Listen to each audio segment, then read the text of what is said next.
Welcome back to the Four Seasons Show by BallisLife. I am Ryan Magdziarz. I'm with Zach Noble, and joining us tonight, what I think is the #1 NBA skills coach in all the land, Drew Hanlen of Pure Sweat. Drew, what's up, man? Thanks for joining us tonight. Yeah, definitely. Thanks for having me on. I know Zach has been very patient. Man, I don't know. And long ass time. I think it's been like 2 years we've been working on this, but we've had it scheduled, I don't know, 5 times or so. It's the basketball scene, and I mean, the guy traveling the U.S. like yourself. Where are you at these days? yeah, I'm actually in Phoenix right now. I'm here for the next 2 days, but yeah, that's what makes it so hard. It's funny. The hardest question I get asked, literally the hardest question I get asked, is when people are like, "Hey, Drew, I want to send you something. Where should I send it?" And I'm like, "Well, how long is it going to take to get to me?" And I have to start asking multiple questions. Like, can we ever just get an address back? Like, do we always have to have a long-winded conversation about where you're going to be? How long is shipping going to take? But yeah, no, I find myself on the road quite a bit just because I have to travel to all my clients throughout the season. For sure. And be there for them whenever they need me. No, you're harder to track down than any NBA player, I'll tell you that. Outside of LeBron, we haven't gotten those guys yet. But. Not yet. Phoenix, your homeland then, I take it? No, I'm just here. No? I was in LA for the last couple of weeks doing off-season training with the majority of my clients, and we came down here for a couple of days. I'm just out here playing golf and getting like a 4-day break before I get ready to get back on the road, get back in the NBA, COVID protocol system, and get back to work. I was going to guess that Phoenix was you and Langston, our guy. He's a friend of the show. He's been on a couple of times. I know he's a Pure Sweat guy. Yeah, definitely. Langston's been working the last 2 years with one of the Pure Sweat skills coaches, Luke Cooper. Yeah, my guy. Yeah, so they've been doing a lot of work. They've been working closely. Obviously, I still talk to Lang all the time.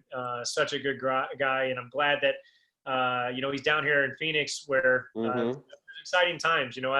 They lost one Pure Sweat guy, Kelly Oubre, moving on to State, but they kept another Pure Sweat guy in Langston. So I guess it all balanced out. Langston's the one guy I talk a lot of golf with, and gave him some pointers out in Michigan when he was there. But do you play with him? You play with any of your clients at all, or? I do. I played with Langston one time. It was funny. We played in Myrtle Beach. This must have been 3-4 years. First summer we ever worked out together. And Langston comes out and was like, "Yeah, I'm not very good."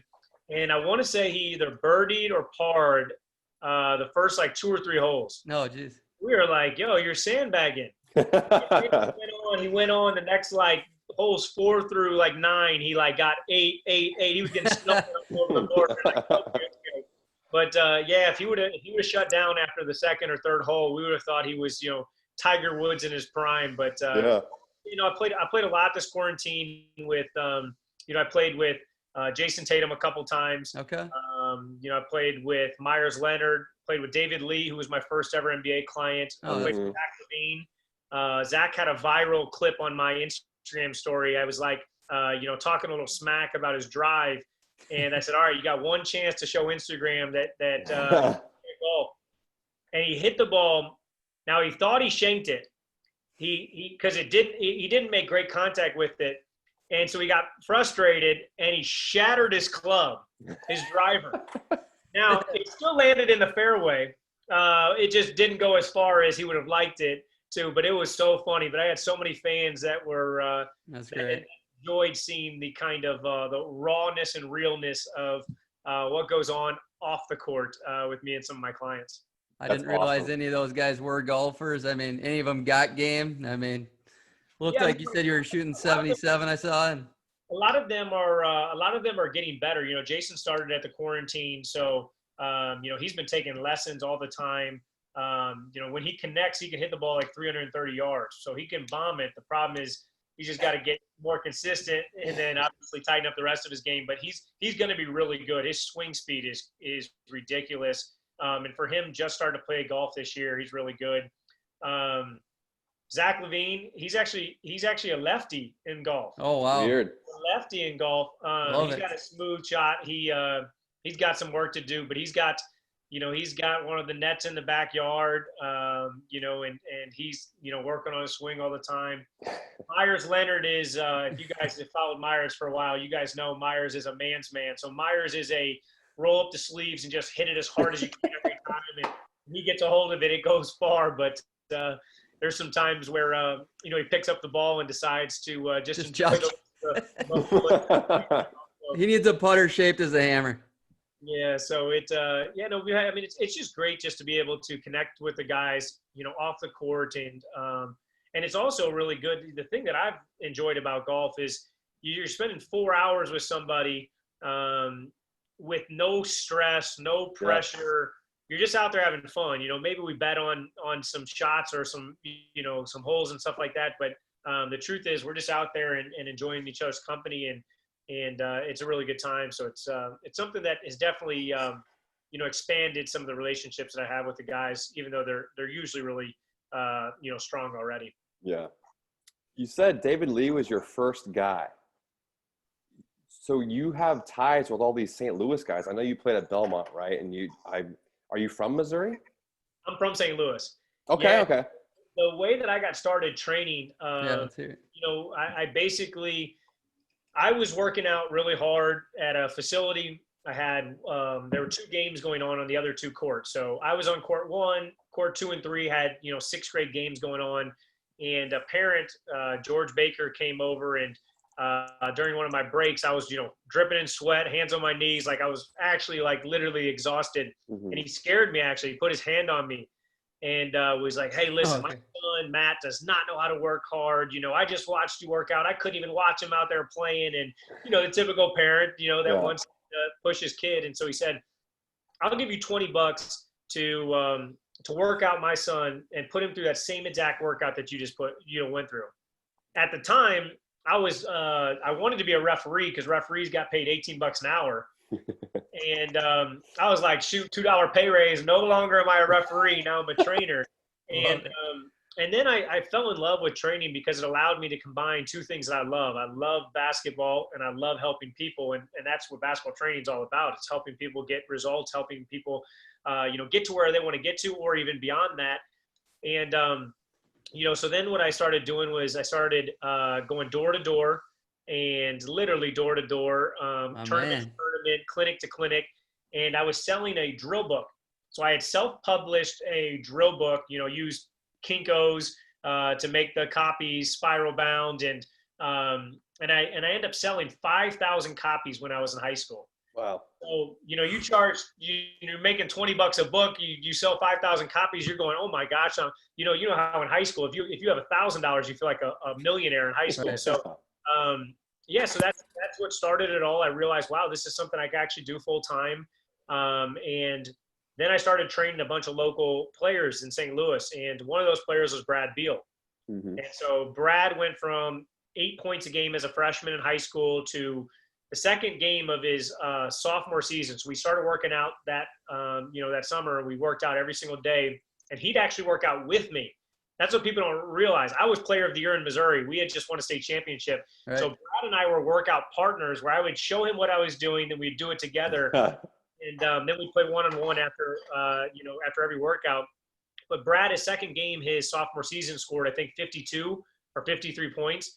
And everyone's like, yo, you averaged 8 points a game last year. Like, what happened? Now, the truth is, Brad gave me a lot more credit than I deserved just because, we did put in a ton of work, but I also caught him at the right time, meaning like he grew a couple inches. He was in the weight room with his brothers. His mom had already, taught him so many good fundamentals. So there was a lot going for him when I picked him up, but I helped accelerate his growth. And then the rest was history. I started working with a lot of other local players, helped develop a lot of Division I players out of St. Louis. Started working with John Jenkins and Festus Ezeli when they were at Vanderbilt, which touched campuses with Belmont. And then obviously I grabbed a 13-year-old Jason Tatum, who now is become another NBA star. And in the mix of that was David Lee, like you had mentioned. Yeah. And I was a freshman or sophomore in college. I think my sophomore year in college. And David texted me randomly. I was in Nashville. He texted me, he was like, hey, buddy, I'd love to get in some work with you. I heard you're the workout guy in St. Louis. And I had been like telling my AAU coach, we played all on the same AAU team, which Brad Beal runs now, but they were called the St. Louis Eagles back then. And I had been telling the St. Louis Eagles coaches, like, yo, give me a shot. I'm telling you, I can like help David out. And so David like didn't even contact me the summer before. Then my sophomore year, he finally reached out to me, and I was like, perfect. Yeah, I'd love to. When do you want to start? He was like, tomorrow. Well, I'm in Nashville, so I'm like, perfect. Sounds good. What time? He's like, 8 a.m. I pack my stuff up. I drive to St. Louis. I get back to St. Louis at like midnight. And I watched film on David Lee from midnight till 7 a.m. Didn't sleep. Just watched all of his film. Then I got to the gym at like 7:15. Mopped the floor because I wanted to make sure the floor was all nice for NBA. Hell yeah. And I worked out David, and there was two defining moments. The first one was he showed up late. So he shows up in a Ferrari, and he's a couple minutes late. But for me, I'm a very like disciplined, hardworking guy. So I was like, hey, what's going on? He's like, hey man, what's going on? Sorry, I'm a little bit late, blah, blah. I was like, oh, you're all good, blah, blah. So we get ready to start the workout. And I was like, all right, we're on the line though. You're late. One of the things I do is if you're late, you got to run. He's like, buddy. I'm an NBA player. Like, I didn't realize that, like, there's regular people time and then NBA people time. And, but we ran. Now when I say run, we jogged up and down the court, but at least we hit him. And the second moment was, I was teaching him a new move that I call the pound pivot. And I basically told him, I said, listen, I look at you as a guy that can be really good in the mid post facing up. At the time, he was like a 6'9", undersized power forward. And remember, that's when like Zach Randolph, Marc Gasol, like, Blake Griffin, all those guys were just super strong, bashing in the post. And I said, I don't think your advantage is strength. I think your advantage is, one, you're really smart, and two, you're really skilled. And so he said, you're just saying that because you're a guard. You only know how to work out guards. You don't know how to guys. Why are you here, David, if you're not going to trust me? Yeah, I was like, yo, listen. I was like, trust me. So we're doing this drill we're doing this move called the pound pivot. And I'm showing him how to do this move and spin off into like quick flip hooks. And he's like, buddy, I'm never going to use this. And he missed a couple in a row. And I said, hey, listen, get your foot angled at this direction. And I promise you to allow your hips to open up. Once you get your hips around, it's going to make it easier to make your hooks. I was like, last season, you shot 19% with your right hand, 33% with your left hand, hook shots. If you don't have a hook shot, you're never going to be good in the mid post or low post. And he froze. He's like, are those real stats? And I was like, yeah, I got them all over there because I had printed them out. And he was like, oh, that's crazy that you did your homework. Then I got lucky. He makes like 8 in a row. And one workout turned into the rest of his career. And he told me, he was like, bro, I just wanted to give you a chance kind of just because, one, I was in St. Louis, I was visiting family, and two, I wanted like the AAU coaches to stop bugging me about giving you a chance. He's like, that's amazing. And you didn't back down when you knew what was best for me. That's when I really knew that you were somebody that could push me and challenge me. And then, for the next 4 years with Golden State, he was a 20-10 guy and won a championship. And that really accelerated my kind of NBA career. But it was funny. I mean, I remember going into my senior year at Belmont. We opened up my senior year at Belmont against Duke, and Seth Curry was on the Duke team. That was the Plumlee brothers, Seth Curry, Austin Rivers, all those guys. But I'm in Phoenix, and Steph Curry had just signed his $44 million deal. Now, at the time, Steph was geeked up and pumped because, remember, he had ankle issues, and, secured that amount of money back then was – yeah, best contract ever. And so sure enough, he spoiled us and took us to Cheesecake Factory to celebrate. And we're at Cheesecake, and I remember David saying, like, hey, bro, we should go to Drew's game against your brother. And he was like, what are you talking about? And he's like, bro, he opens up the season against your brother. And he's like, Drew, I didn't know you coached, college basketball. And I was like, no, bro, I'm a player. He's like, hey, what are you doing working out with like a mid-major college basketball player? That's awesome.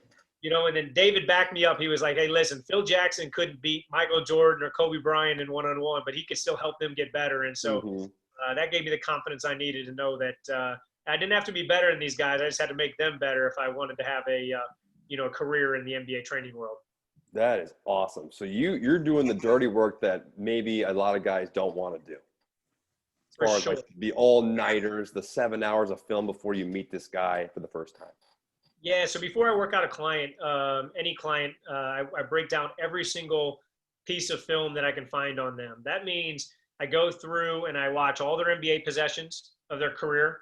I go through, watch their college possessions. I might even jump on to YouTube and watch some of their high school stuff, because what you don't realize, what the average fan doesn't realize is even the players that are role players that fans are like, this dude's a scrub, he still averaged like 30 a game in high school. Oh, he yeah. was still an All-American maybe in college. So what I try to do is I try to go back and find as much as I can about the player so that I can see what he really has in his bag, so that I can see what I can extract and help him so that he can eventually shine in the role that he needs to be in for his team. Right.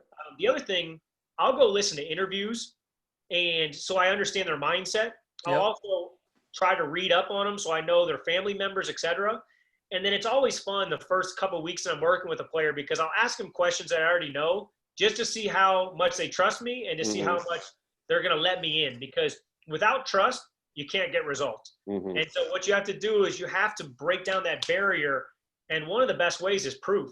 You know, if I come in and say, hey, listen, you know, this is my opinion on what you should do, now they might listen to me because I've been able to help some guys, you know, get results. But back then, I didn't have any proof that I could help them get better. So what I had to do is I had to show them, you know, via statistics, via analytics, via film, where there were weaknesses, where there were opportunities, and then how we are going to attack those opportunities so we could eventually expand their game and make them the best player that they could become. So hold up. I mean, that's blowing my mind a little bit. I understand. I mean, I did my homework a little bit on you as much as I could and whatnot. And I mean, just like you do with your players, I'm sure, but every single possession, what if they tell you you don't get spare of the moment stuff, and or do you just push off everybody like to a certain window so you can watch all those possessions and don't do anything half-assed like that? You just tell them, this is how I work. I need this window. How does that work? So, I mean, for me, the big thing is once I decide that I'm going to work with a player, I want them to go all in, which means I have to go all in. Right. And I think that that's something that my industry lacks a lot of. A lot of times what happens is players will, you know, hey, I'm in a certain city, and so it's convenient, so they work out. Right. I don't take those guys. I want guys that I'm with. You know, I've been with Jason and Brad since they were 13. First time I ever worked out Zach Lavine, he was 14 at the John Wall breakout camp. Then I worked with him obviously in college and then pre-draft and stuff. Joel, before he ever played an NBA game. RJ Barrett was since he was 15. Kelly Oubre when he was at Kansas. So all of my guys I've been with forever. You know, they're not guys that just show up in the gym. I take a picture for Instagram and claim success. Like, that's not who I am. I'm a developer. And so part of developing is putting together a blueprint that allows them to get, you know, the results in as efficient manner as possible. I like to use the analogy that I'm a GPS system. Basically, they tell me where they want to go. I help them figure out where they are, the starting point. I put together a strategic roadmap to get them there as fast as possible. And then if they get off course, it's my job to reroute them back on course. So that's what I do. Is it's very strategic. I mean, I'm hitting them with post-game video reports, you know, every game, if not, you know, even more. Sometimes it'll be pre-game scout reports. Sometimes it'll just be post-game analysis stuff. But, I mean, there's times where Zach and I always laugh because, you know, one of the big things that he does on his jump shot, when he's making his shots, he's always on balance. When he's missing his shot, he lands on one foot. And so I did a while back, and it basically showed that there was like a 21% gap when he lands on two versus when he lands on one. Wow. And so he knows, like, there could be like a random three-pointer in a third quarter of a blowout game, and right afterwards in the locker room, I'll like hit him with it, and he'll be like, bro, as soon as I shot this one, I knew I was going to see this one. Like, that's a real thing, but they know that, you know, I'm there to try to not pat them on the back, but to really to challenge them to keep taking it the next step so that they can eventually, you know, be proud at the end of their career of what they accomplished. So I got the progression of Zach Lavine's shot, the 8 slides of from 14 at UCLA all the way till 3-point competition in front of me. And that's the most drastic thing. I knew coming in because I'm a diehard Timberwolves fan, and I was so high on him coming in. Just I loved watching him in college and everything. But is that the biggest change of a player shot that you've had to work with, or how does that stack up to everybody else? All right, so I'm going to do this in the camera, which is pretty crazy. But Zach shot right here. This is a shot change. I don't know if you can see this because it's hard. But if you look at it real closely, you can see the angle went from basically 126 degrees, which we're talking about for people that can't see this, that maybe you're listening to it. If you judge basically your rib or your kind of like your abs in your chest, then your arm angle when you actually get your pocket, so your elbow to your shoulder, that angle was 126. Last year was actually around 95. Wow. Now, that's high and that's really good. But if you look at Jason Tatum when he was 13, another shot change, you'll see he was at 151 degrees and he's down to 92. So Jason actually had a bigger shot change, same exact thing. But I mean, I've had a lot. I'm looking at some of the other pictures, like Kelly Oubre. You see how he's moved his elbow for a ton. He used to block his vision.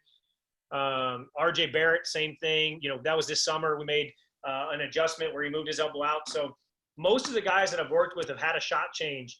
Leonard, you know, Myers told me this summer. So I've worked with Myers for the last 3 years. This is our 4th summer. And the year before I worked with Myers, Myers had shot, I think, 33 or 30, I think 34% from 3.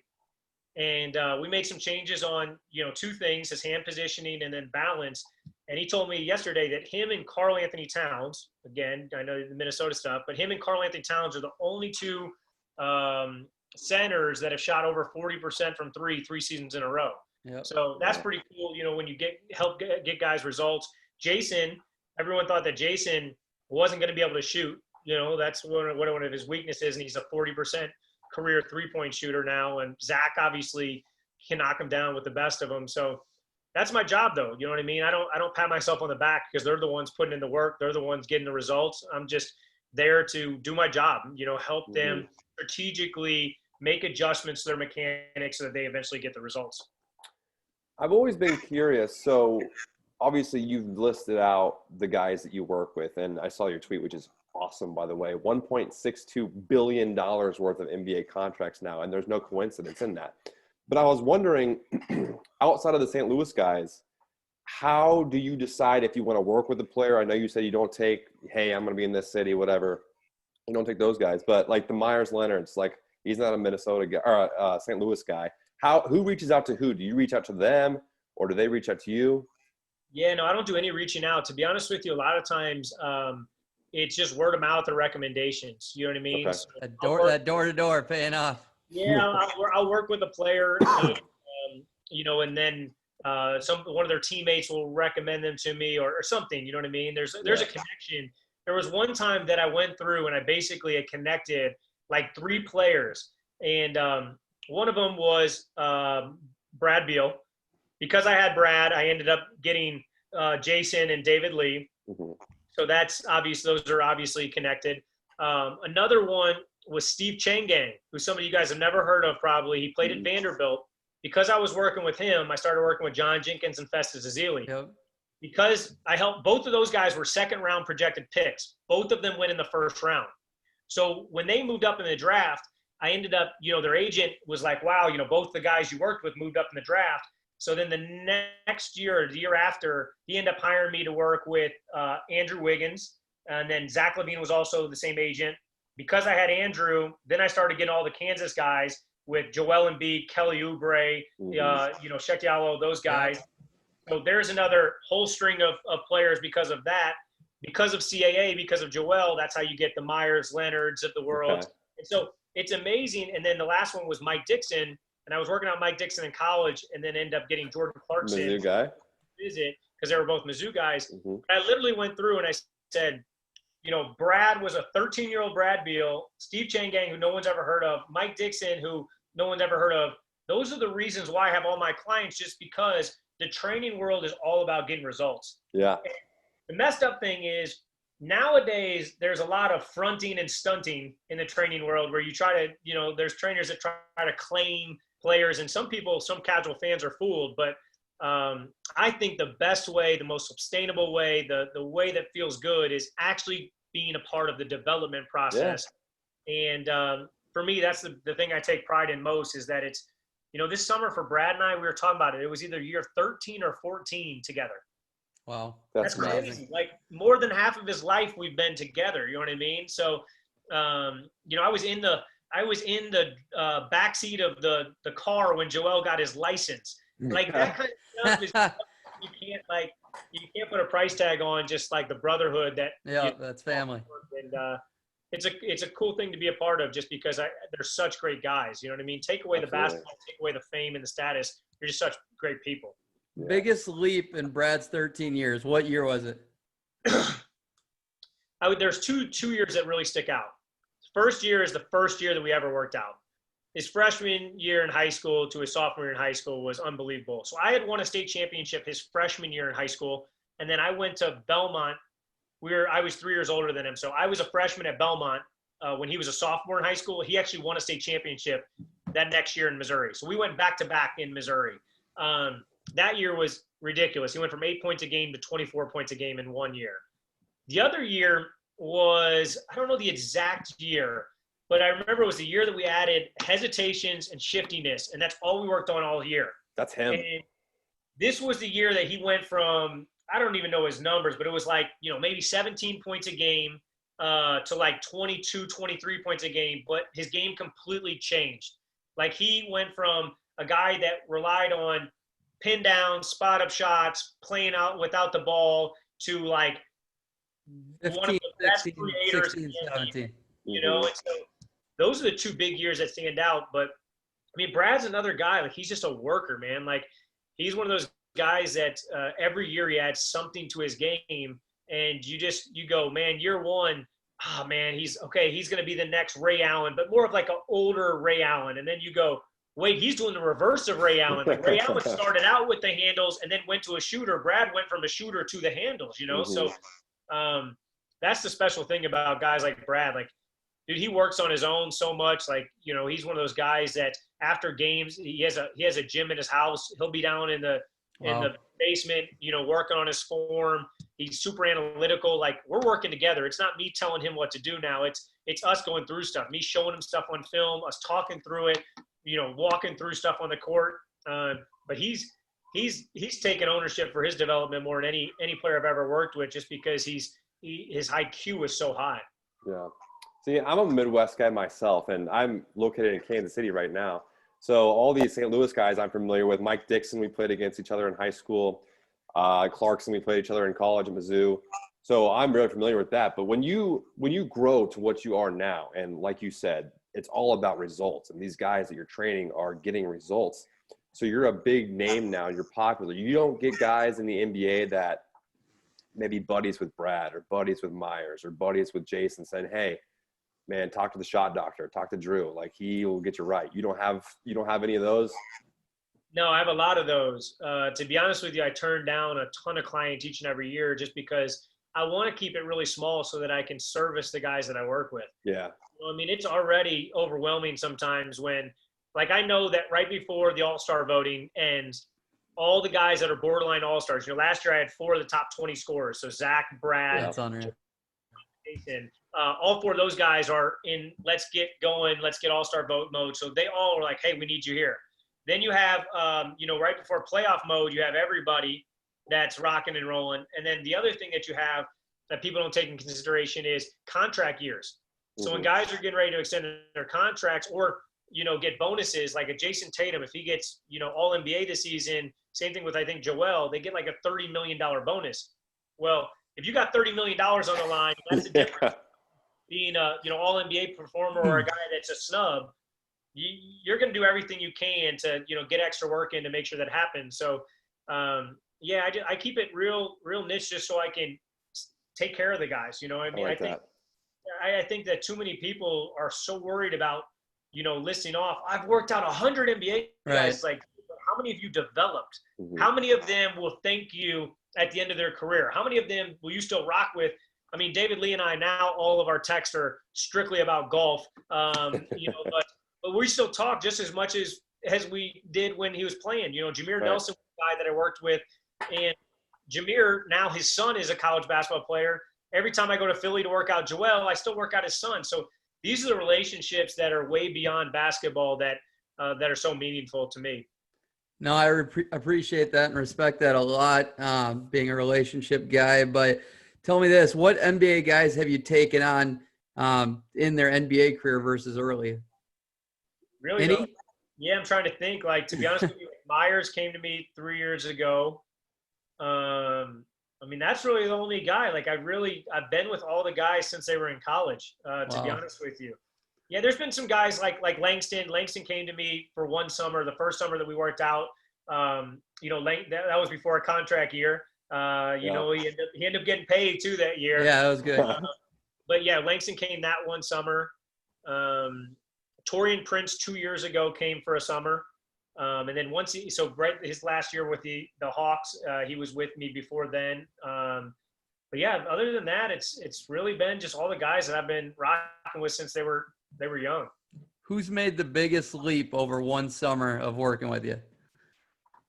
That's a really good question. I don't For know. me, that names come to mind. Jason Tatum last year. I mean, just the diversity of his game, the versatility, and just going from being a 2 to 3 option type guy to being the number one MVP type caliber guy. Then Brandon Ingram last year as well. Yeah. So here's what I would say. Guys like Jason, you know, to the public, they saw how much of a leap that he took last year, which is true. We thought he was snubbed, not being at least included in the top 3 for the most improved player. Right. But I also saw what he was capable of doing, and everyone saw it. So there was a role, you know, the thing that I wish that more casual fans understood was that there's talent, there's mentality, and there's opportunity. Yes. And all 3 of those are important when judging players, because you look at, like, I looked at it one time and there was like most improved players, and I went back 10 years and I was like 5 of the 10 most improved players were players that either A, changed teams, or B, changed coaches. And I'm like, yes, they just had a different role that was on there. Thank you. So I think that there's been a lot of guys. I always brag about the development of Kelly Oubre, because Kelly was a guy that averaged 3 points a game as a rookie. Yep. Then he went to like 8 points a game, then 12, then 15. Last year was 19. He's a guy that every year's got better, but everyone counted him out. You know, he was a 15th pick, and there were other wings that were drafted ahead of him in the same position, and Kelly just kept his head down and worked. And that was a great, you know, thing for players to hear that are listening to this podcast, because he said to me, the first thing he said is like, yo, like, I want to add a bag to my game. Like, right. Because he's super athletic, Mm-hmm. and, you know, he's got all the capabilities. And I said, listen, bro, year 1, we got to make you a defender. He was like, what? I was like, year 1, we got to make you a defender. Year 2, we've got to be able to attack closeouts and finish at the rim. Year 3, we've got to be able to make spot-up jump shots. Year 4, we've got to be able to make moving shots where you're curling, you're lifting, you're drifting, you're sprinting into shots. Year 5, we're going to add off the dribble shots. And then year 6, then we're going to add the bag. Most players in the NBA would not have been humble enough to do that. And I've had a ton of NBA All-Stars that I've kicked out of the gym that have come and tried to work with me, but they've just had unrealistic expectations, or they've had lazy work ethics, or they just weren't all in. And as soon as you're not all in, I don't want to waste your time or my time, because I'm going to get frustrated, just because I know I'm pouring my heart and soul into you. So the normal answer that I give on podcasts is Kelly, but that's not a one summer thing. That's just like a completely transformed from a guy that most people thought was going to be like a off the bench type of guy to a guy that, you know, has really proven that at 19 points a game and a 2-way player that he's going to be, you know, somebody that's going to be a star in the league. Yeah. And he's still so young, you know? Mm-hmm. Man, so to unpack what you're saying, you're really hitting a nerve, because getting into like the most improved player of the year debate, and like, I know exactly what you're talking about versus improving as a player, improving your bag, improving your actual game versus improving your opportunity and statistics on paper. Guys, to me, that stick out to what you're saying, Jason Tatum, Malcolm Brogdon, Ben Simmons, Bam Adebayo even. Like, I truly think Bam was extremely good as a rookie. He just didn't, get near the playing time, didn't get near the touches. He was really good defensively coming in. Ben, Malcolm, those guys were all so good defensively coming in. Yes, they came in on really good teams. That's why their statistics weren't off the charts by any means, but they improved so marginally. Like that jump statistically, they were ready when they got the chance mentally because their game was there already. And I fight with people to the death. Like Brand Ingram's a guy who his game actually changed last year. He added a post game. His three got so much better. His handle, defensively. It's different. Here's what I tell people all the time. It's hard to compare because if Jason Tatum would have been drafted by one of the worst teams in the NBA, his numbers would have been off the chart. You know, he could have last year averaged 26, 27, et cetera. But he had to play winning basketball. You know, he had a bunch of other players that were around him. And so I think that's the one thing that makes it frustrating when it comes down to all NBA votes or something like that. Yeah. Where media personnel, Yep. Again, I'm shitting on media personnel. Do it. But some of them really know the game. And so I put them in a different category. But some of them will strictly say, well, if you're not on a winning team, you don't impact winning.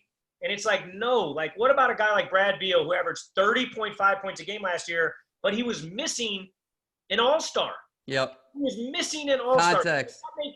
Why punish him for John being injured? That doesn't make sense. Because if John was healthy, the Wizards make the playoffs in the East, no questions. So that's the stuff that I don't like is when media just have these like hard narratives of, the best players from the best team should get rewarded. It's like, no, All-Star and All-NBA are individual awards. The playoffs are for the best teams. Yeah. Now, I do think that the biggest skill that a player can have is their ability to impact winning. Yes. But you can't punish the players that don't have, a team around them because that's something the front office controls, or that's something that maybe injuries or something like that, affect as well.